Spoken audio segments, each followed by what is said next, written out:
జమిలీ ఎన్నికల నిమిత్తము యూనియన్ కేబినెట్ ఆమోదం వ్యక్తం చేయడం శుభపరిణామం.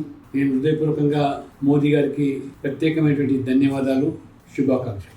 ఇది జమిలీ ఎన్నికలు అనేది స్వాతంత్రం వచ్చిన తర్వాత 1952 నుంచి 67 వరకు నిర్విరామంగా ఈ జమిలీ ఎన్నికలు జరిగినప్పటికీ పార్లమెంటు, అసెంబ్లీ, స్థానిక సంస్థలు ఆనాడు ఇందిరాగాంధీ గారు రాజకీయ అవసరాల కోసం ముందస్తుగా 1 సంవత్సరం ఎన్నికలు పోవడం వల్ల ఆ క్రమం తప్పిపోయింది.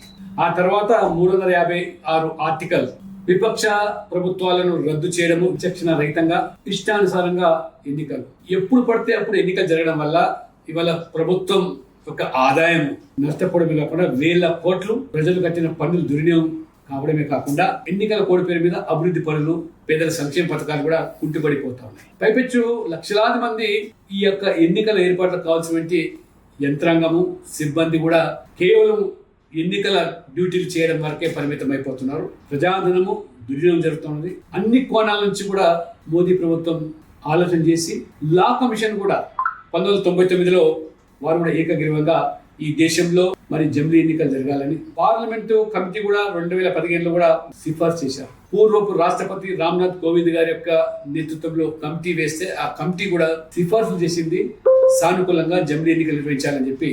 కాబట్టి వాళ్ళ కాంగ్రెస్ పార్టీ దాన్ని వ్యతిరేకించడం అంటే మరి వారు తీసుకున్న నిర్ణయాన్ని గతంలో వాళ్ళు అమలుపరిచిన దాన్నే ఇవాళ ఖర్గే గారు తప్పుపడుతున్నారా, ఎందుకు జంకుతున్నారు?